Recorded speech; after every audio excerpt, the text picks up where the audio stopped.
Here are some facts about distracted driving. Each year, around 6,000 teenagers die in crashes, and about 75% of those crashes have nothing to do with alcohol or drugs.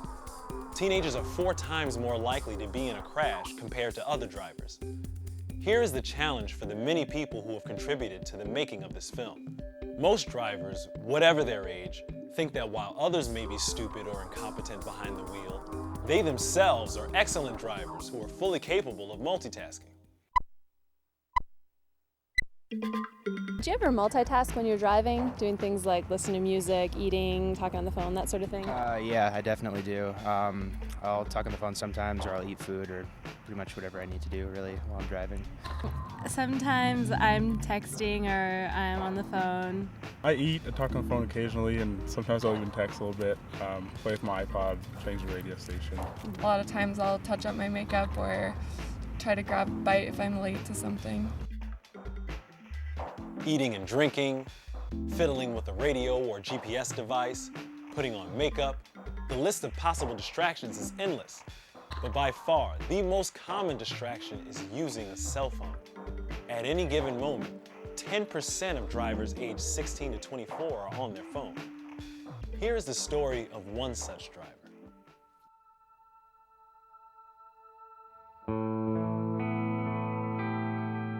My name is Jerry Sibley, and I'm the father of Jordan Sibley. Jordan was the love of my life. He was my best friend. Jordan was a riot. He liked to be the center of attention, but he was on the shy side. He didn't know how handsome he was. He was Jordan. Was 3 weeks shy of graduating from high school. Jordan had gone to his senior prom at Foxborough High, and according to everybody who was there, he just had the greatest night of his life. On the morning of May 13th, as he was driving home, I was on the phone with him. It wasn't an important conversation, and the next thing I know, I just heard him say ah or oh. I'll never know exactly what he said, and the phone went dead. Around 4:35 in the afternoon, I heard a knocking on the door and the bell just ringing continuously. There was a police officer there asking for me. Is my son okay? Has he been in an accident? He said, sir, all I can tell you is that there's been a very, very serious accident. Well, we got to the hospital about 10 minutes later, and we just flew into the emergency room. And doctor came out, and she said, can we go somewhere and talk? And I said, ma'am, please. I just need to know, is my son alive? And she said, no, your son was killed. My son was 18 years old, and now I had to call my wife on the phone to tell her that our boy was gone. It is not supposed to happen that way. My son should be here with me today. This accident occurred because we believe he dropped his cell phone. He was talking on the phone. The only time I know that my son didn't have a seatbelt was on the day he was killed, and I suspect that he took it off to reach down and grab the cell phone, and he slammed into a tree. There were no drugs involved. There was no speed involved. There was nothing out of the ordinary except his darn cell phone. I love him so much, and that love will never go away, but he did a very stupid thing. I did a stupid thing. I knew better than to talk with him while he was on his cell phone, and I have to live with that every day of my life. Why do you think so many people talk or text while they're driving? I don't know. Maybe they just think it's so important and urgent to get what they want to say right then and there. even though it's really not. They can wait. Because it's the Facebook culture. You got to be connected all the time. Sometimes you just need to make a phone call, you know? It rings, what are you going to do? Pull over? I guess that's probably the better thing. Do you think in general texting while you're driving is a safe thing to do? No. How about talking on the phone? Probably not, especially if the phone's in your hand. But you still said you do it. Yeah. Why is that?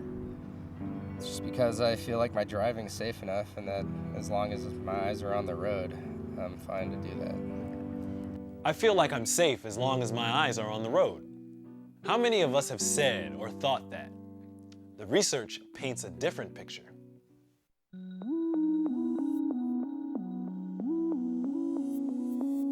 My name is David Strayer, and I'm a professor of psychology at the University of Utah. In our lab, we use a high-fidelity driving simulator. We can actually study the kinds of things that lead to real-world accidents and increase the kind of risk when people text or talk on the phone or drink and drive. Well, when we started studying driver distraction, one of the first things we learned was that when you talk on a cell phone, it's pretty hazardous. In fact, you're about 4 times as likely to get into a crash when you're talking on a phone as if you weren't distracted by the use of that phone. Just to kind of put that 4-fold crash risk into some perspective, when we look at people who are drunk, intoxicated at the legal limit at a 0.08 blood alcohol level, their crash risk is also about 4 times higher than if they weren't impaired. A lot of people think that if they're using a hands-free cell phone that it's a little safer. It turns out it's not. What we've learned is that when you talk on a cell phone, first of all, you don't notice things in your peripheral vision as well. And if you think about that, that's where a pedestrian might be coming out of walking across the street, or a car might be approaching, and you just don't notice that. And even worse, the things you are looking at, you don't necessarily see as well. And so it creates something called inattention blindness, where you look but fail to see. And what we've been able to show is even though your eyes may be looking at an object, maybe looking at a pedestrian or someone on a car, it may just not register. And we can even show that when we measure brain activity and show that people's brain activity related to things in the driving environment just isn't as registered as well. When you talk on a cell phone, you just basically tune out lots of information that really would make you a safe driver. So you miss your exit a lot. We see lots of cases where people drive right through stop signs or traffic lights. So when someone's talking on a cell phone, be it handheld or hands-free, their crash risk is about the same as a drunk driver. When we look at some of the other activities that people have started doing more recently, like texting, that's much more dangerous. Your eyes aren't on the road, but you're also really busy composing that message. People will take their eyes off the road for 5, 6, 7 seconds, and if you're going on the freeway speeds, you may be traveling a couple, 1, 2, maybe 3 football lengths, depending on how long your eyes are off the road. In our studies, people are about 8 times more likely to be involved in a crash. You wouldn't get in the car and blindfold yourself and drive for 5 or 6 seconds. That'd be crazy. But when people are text messaging, they're doing the very same thing. Recent research has shown that talking on the phone while you're driving, even with the hands-free set, makes you as likely to crash as somebody who's legally drunk. Does that surprise you at all? Yes, that does surprise me. That does surprise me. Yeah, that's really surprising. That's crazy. And that same research has found that if texting while driving raises your chance of an accident by 8 times. Is that surprising? Wow, yeah, definitely. The research about distracted driving, and particularly cell phone use, is clear. But the facts alone are not enough to convince many people to stop. Here's something else to think about. When you drive while distracted, you're not only putting your own life at risk, you're putting everyone else on the road at risk as well.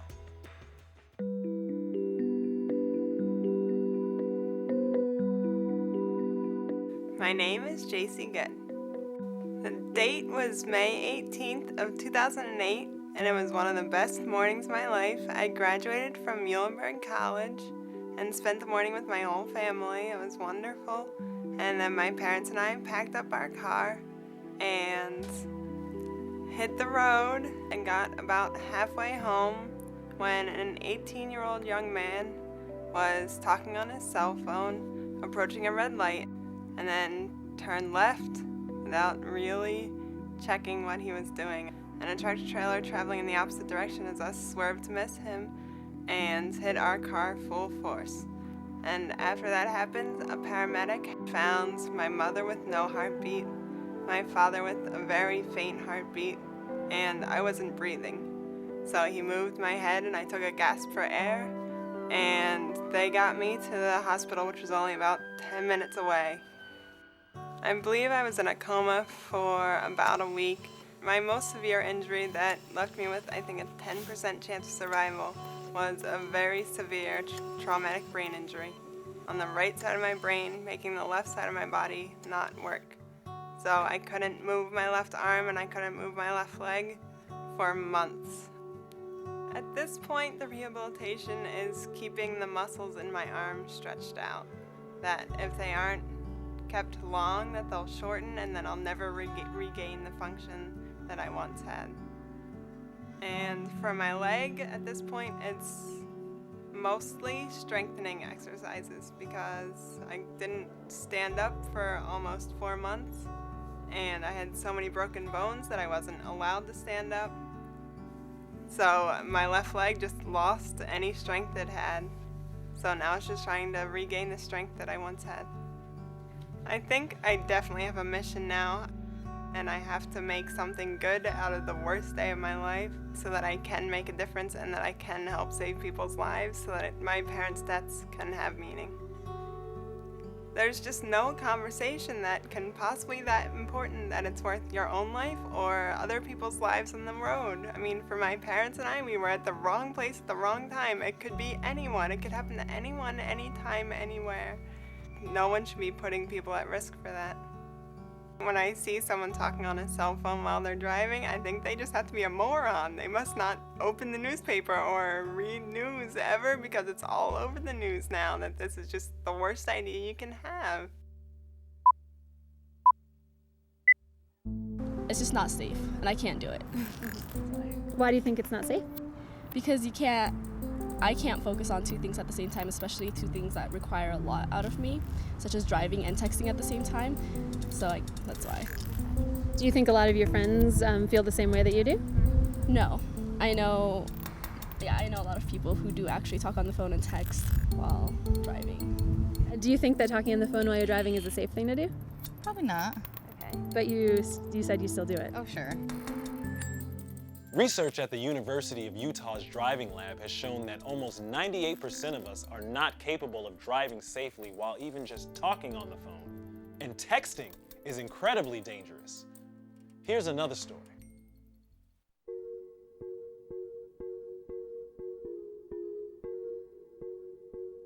My name is Reggie Shaw. A lot of teenagers, they feel like they need to always be talking to someone. And I was the same way. If I was in the car, I was texting on it, something I did all the time. But at the time, I didn't think about it. I didn't consider how dangerous it was. I don't think it ever crossed my mind. Texting and driving, like I said, is something I had done hundreds of times before. And I woke up to go to work that morning, and on my way to work, I was sending and getting text messages like I had always done, and on my way, I drifted across the center line and I struck another car head on. You know, after hitting that car, it swung behind me and then was hit by another car. My name's Trooper Bart Ridlesbacher. I work for the Utah Highway Patrol. I was on patrol when I was notified of the crash involving Reggie Shaw, and when I arrived on the crash scene, it was a pretty devastating crash involving a truck and a car. I went to the victim's car, and it was obvious that there were fatalities involved. There was a medic on scene, and he informed me that, in fact, we did have 2 fatalities in the vehicle.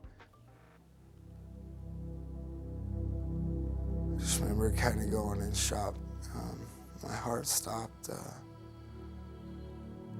and I was scared to death.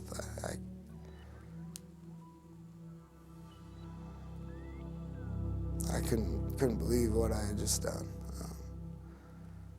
It was a hard thing for me to hear.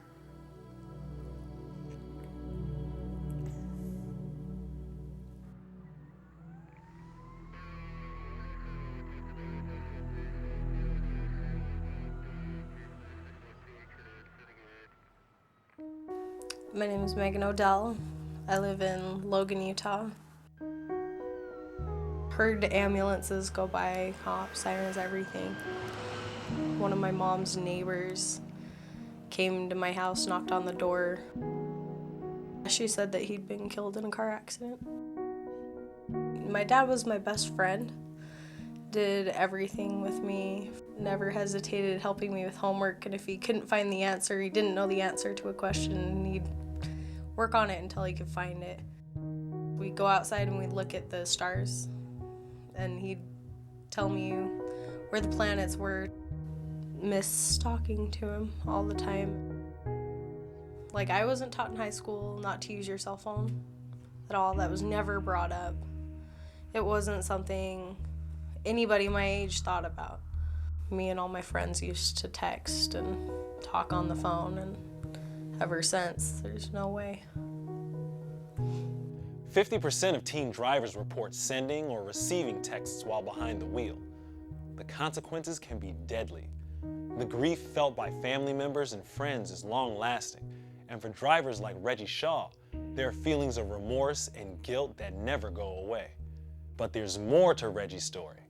There were legal consequences as well.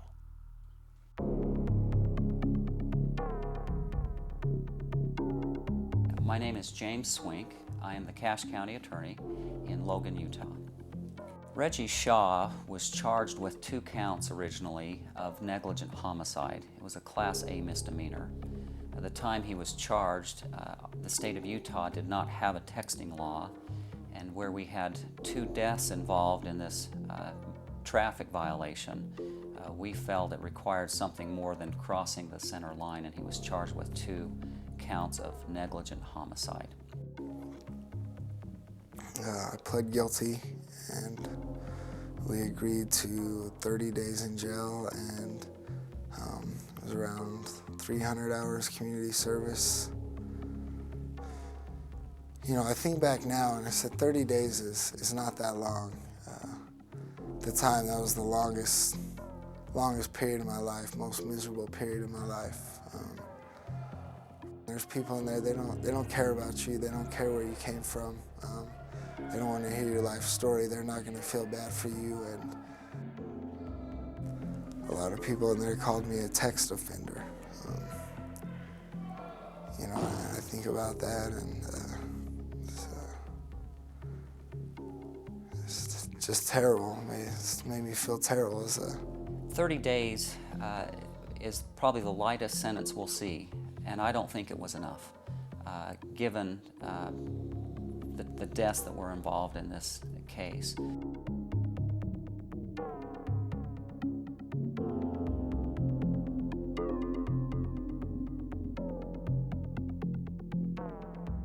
I told about my accident and what an impact it's had on me, and that I knew that a law would prevent other people from going through what I put these 2 families through and what I've been through.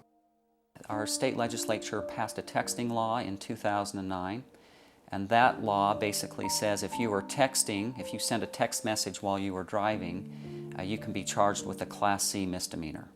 Now that carries a fine up to $750, and you can be put in a county jail for up to 30 days.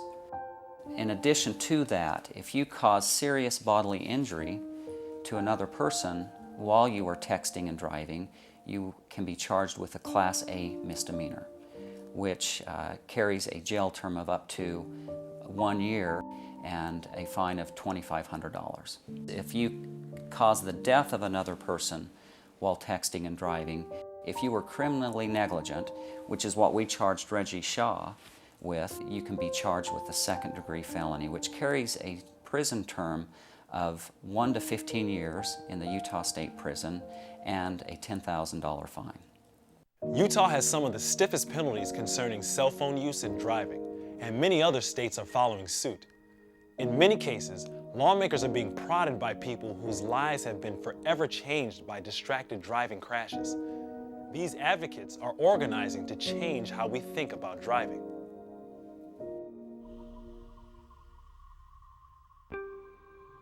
My name is Jennifer Smith. I'm the president and one of the co-founding board members of Focus Driven Advocates for Self-Free Driving. My mom got a phone call one day that there was some cat food to be donated to the Humane Society, so she went to go pick it up. And at that time, a 20-year-old driver who had just gotten into his car less than a quarter of a mile from the intersection my mother was in, driving for less than 1 minute, ran a red light, T-boning my mother's car at about 45 to 50 miles per hour. Witnesses report he never even tried to brake. There were no skid marks. He got out of the car and admitted he was on the phone. He's a 20-year-old student who worked 2 jobs, lived at home with his parents. He'd never had a speeding ticket, never had a parking ticket, probably never done anything bad in his whole life. The accident happened at 4:43 p.m. At 7:05 p.m., my mother was pronounced dead with blunt force trauma to the head, neck, and chest. I was 200 miles away. There was nothing I could do, and she was gone. I miss my mom every day. Every day I want to pick up the phone and call her. She was a wonderful woman, so caring, and she was an incredible person. She was my hero. I had to really sit down and think about, talking on a cell phone, and my mother did it. I did it. We didn't know how dangerous it was. Now that I've gotten off the phone when I drive and I'm more aware of what's going on around me, I'm just amazed at how many people are on the phone and not paying attention, and how poorly they are all driving too. And yeah, some days I'll just scream, get off the phone as I'm driving. I'll go pull up the stoplights, and every car around me, they'll be talking on the phone. It just drives me crazy that they just don't realize what's at stake and whose lives they're jeopardizing, not only their own, but everyone else on the road. It made me want to go out and get a bumper sticker made for my car, so at least maybe I could get in front of someone to make them think twice. And that bumper sticker says, "A driver talking on a cell phone killed my mom." Well, when this happened to my mom, I had to get some answers. I had to understand what happened. I got on the computer and saw that there was all this science and all this research that had been out for over a decade talking about how talking on the phone while driving was unsafe and that people were dying. I looked at so many stories. I saw that there were a lot of people out there in my situation that had lost loved ones, and it just blew me away that nothing had been done. I started reaching out to other victims' families, and me and 4 other families, we all got together and we established Focus Driven. All the board members have all lost a loved one due to cell phone distracted driving. Our vision is to stop all cell phone use while driving, and it's to support the victims and their families and just change the entire culture, make people aware these are lives at stake, and that no phone call, no email, and no text message is worth a life. So what does it take to convince you of the dangers of distracted driving? We've seen the research. We've looked at the possible legal consequences. We've heard the stories of victims and their loved ones. But there are many more stories, hundreds of new stories every day. Here are a few more examples.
Do you think a phone call or text was worth any of these lives?